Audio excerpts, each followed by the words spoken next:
Hi everyone and welcome to my little review of the Austrian Grand Prix.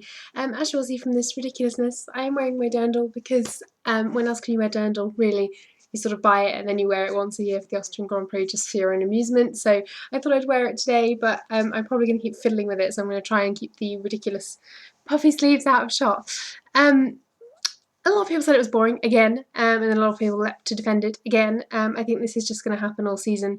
I think everybody has high expectations, really. I think as soon as you see a good race, you expect them all to be like that, and it's just not going to happen. Same with like a game of football. I suppose would be a comparison. You know, you'll see like an 8-2 victory for your team, or you'll see a 0-0 draw. It's just a fact of life. It's never going to be perfect every time. So I don't know, I just try and manage my expectations really. So yeah, Austria did provide some excitement. We saw some good overtaking. We saw obviously quite a big incident and quite a good start, to be honest. So although there wasn't a lot going on later on throughout the field, yeah, I still think it was an okay race. I definitely think we've had worse, and thankfully the worst one is so non-memorable that I can't actually think of which one was the worst, so I'm just not going to trouble myself with that.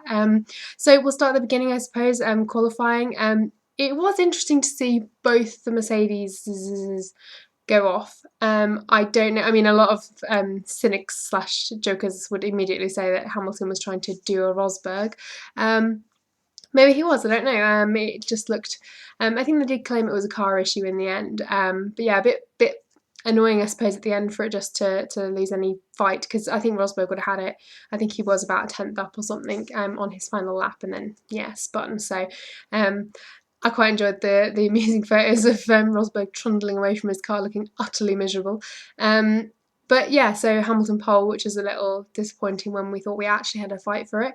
And regarding the start of the race, I think Rosberg, for me, I don't know, I really don't think he can win a race if he has to like overtake on track like later on in the race. For some reason, you know, his best results are either if he qualifies on pole and he can actually keep it there, he can actually do that, or if he nails him at the start, which, you know, fair play, that was a great start from Rosberg. I was much happier to see that happen, because I think he loses some of his fight later in the race for some reason. I don't know whether it's car management he seems to struggle with a bit more, because, you know, whenever he's following Hamilton, I was going to say another car, but there is no other car pretty much at the front. So when he's following Hamilton, you know, it's always complaints about the dirty air, and then like tyre temperatures or tyre wear or fuel. There's always something. I don't know how much of that's his fault and the way he drives the car, and how much is just, you know, the difficulty of these cars in 2015. So I'm not sure. I was glad he nailed him at the start, to be honest, even though I don't know, it didn't fit in with my predictions at all, because I predicted boldly that Vettel would win, which is obviously Ferrari were a little bit lacklustre, unfortunately. Just didn't really have the pace that they showed on the Friday. But it was good to see Rosberg nail Hamilton at the start. I think he needed to do that. And yeah, you sort of forget that he has won throughout the last 4 races. He is very much the sort of sneaking world champion contender, just sort of goes by fairly unnoticed. It's good to see the gap closing up at the top. I don't really want Hamilton to have another world championship, if I'm being perfectly honest, and I am. And in regardless of who it is, I like to see a fight, you know, throughout the season. I don't want this wrapped up really early like some of Vettel's were. So yes, good work, Rosberg. You didn't Rosberg yourself for once. So yes, good job for him. Obviously, right at the beginning, we did have the big Raikkonen-Alonso crash. I still feel like we haven't seen the full story, really. I mean, I don't know what happened with the camera angles. I think they eventually said that they weren't actually filming on board with the McLaren, because they can only film on board a certain number of cars, and they thought, that's McLaren's not doing anything, it's right at the back, how boring, and didn't turn the cameras on or something. And then everyone made jokes that McLaren and Honda can't even afford to record their races, which is desperately sad. So obviously it looked to me just Raikkonen dropped it, to be honest. I think the steward's perfectly right to do no further action warranted, because Alonso just got collected, essentially. I mean, it was really hard to see just in the back of shot, and they were trying to like magnify it and everything, but it looked like, you know, Raikkonen didn't actually touch anybody. He wasn't, I think it was Maldonado in front of him, managed to avoid him even when they all bottlenecked into the corner. And then he just seemed to sort of lose the real end, just sort of fishtailing. I mean, you could see at the front as well, some movement. So yeah, I think he just went veering off left, and Alonso, obviously all the cars behind him are going, right behind, right and left, and Alonso unfortunately was the guy that went left. So it is what it is. Obviously it's really good to see that they're both okay and they're helping each other out the cars and everything. It was just, testament to the safety of it all, I suppose, although it was pretty close to Raikkonen's hand. I mean, if he'd left his hand on the steering wheel a few seconds longer, about a second longer probably, that could have been quite some damage, I think. So yeah, that was good to see. And to be fair, at least Alonso didn't have to put up with his McLaren conking out and some other rubbish, boring fashion, like my poor baby Jenson Button. I don't know what is going on with McLaren Honda anymore. I mean, I know the logic behind it, that it's not going to be fixed overnight, obviously, and because of the no in-season development, you can't just throw a load of money at it and bring in all these new people and just magically fix it within a few weeks. I know that's not going to happen. I just think it's a lot worse than any of us expected, obviously, including, I suspect, Jenson and Fernando. I just really hope that they give these guys a second chance. I mean, as far as I'm aware, they have 2-year contracts, or multi-year contracts as they call them, just to be vague. I think it would be desperately cruel if they were to then replace either of the drivers or both. I know they've got Magnussen, they've got Van Dorn, and Van Dorn's being amazing and everything all the time, but you can't, when those guys put in all this work in such a miserable season to develop this car, and then it gets snatched off them, that would be incredibly cruel.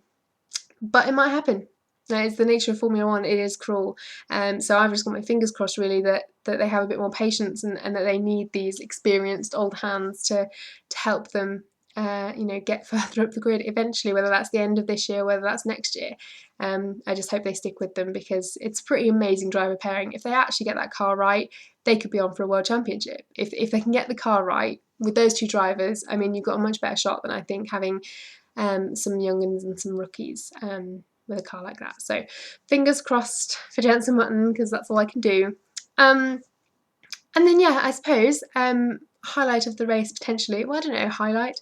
There weren't that many highlights, like standout moments really. But somebody just doing particularly well was Pastor Maldonado, and I was shaking my Pastor Pom Poms, because nobody ever likes Pastor Maldonado, and you have to say he was doing some amazing overtaking moves with his, typical Pastor Maldonado flair, obviously. I mean, power sliding down a straight is impressive enough, but sort of doing an overtake while you're doing that was classic Pastor, really. I think he just terrified the driver in front, and I just thought, nope, I'm driving off the circuit. Can't remember who it was, it might have been a Red Bull or a Toro Rosso, but I was really enjoying Pastor's driving. I think, when he hasn't actually collected anyone, his driving style is really exciting. He has got a lot of flair, and he was getting the overtakes done. And yeah, he got an amazing 7th for Lotus, which I think is their best finish. I think. Sure, Roman. Oh no, maybe Roman got 8th, because he's number 8. So that's the best finish for Lotus this season, and obviously with Roman's car being back in the garage, that's disappointing enough. So it's really awesome to see Pastor just carry the team and get a good haul of points. So awesome, well done, Pastor. Love it. Pastor Pom Poms for you. And I suppose the other highlight for me is going to be Felipe, baby. Felipe actually holding off Sebastian Vettel for 3rd place, which, when you see Vettel closing and it's only a space of a few seconds, really, you didn't think that was going to happen. You didn't think Williams had the race pace compared to Ferrari at all. And I just thought, oh well, it's a matter of time. At least he'll make it difficult for him. But he couldn't get past. He couldn't catch up, which is great. And obviously everyone was like banging on, saying, "Ooh, it's personal for Massa." No, it isn't. Why would you want to give up your podium place? It's not personal at all, because it's Ferrari. He just wants to be on the podium because he's in 3rd place and he's driving well, and he wants to keep the guy behind him. Why wouldn't you? That's the same you would say for everybody. So that was annoying and stupid, and I think Rob Smedley put everyone right on Sky F1 after the race, I think. So that was good. Yeah, and we got to see lots of lovely Smedley as well, and lots of lovely Felipinho, Felipe's little boy, who was absolutely adorable. I don't know why he's suddenly following his dad around everywhere, because it's getting a bit ridiculous, but it was really good, really pretty cute to see him. And the Sky F1 presenters were utterly baffled, like they've never seen a child before, or not a cute child, because they were literally just staring at him. They weren't listening to anything Felipe was saying, as they're just staring at this child, like sort of just messing around in front of the camera. So that was really sweet. So yeah, absolutely lovely to see Felipe on the podium, and a new face on the podium for this year, at least anyway. We did have Bottas, I think. I'm sure we did. I can't really remember. You know, I'm so used to just seeing it being Hamilton, Rosberg, Vettel pretty much.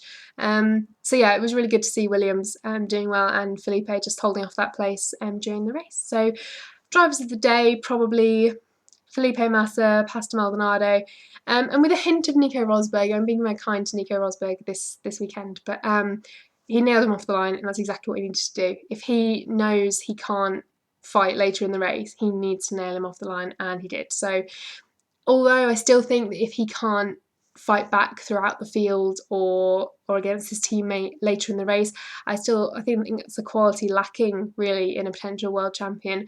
It'd be interesting to see if they could test that in any way at some point, whether he has a bad qualifying or a penalty and actually has to work his way through the grid. I'd like to see that, because it was the same with Vettel. People said, oh, he can't overtake, and then Brazil 2012, I think, you know, he actually pulled it out of the bag. You know, he spun, he made a mistake, he actually proved himself to be, you know, non-perfect.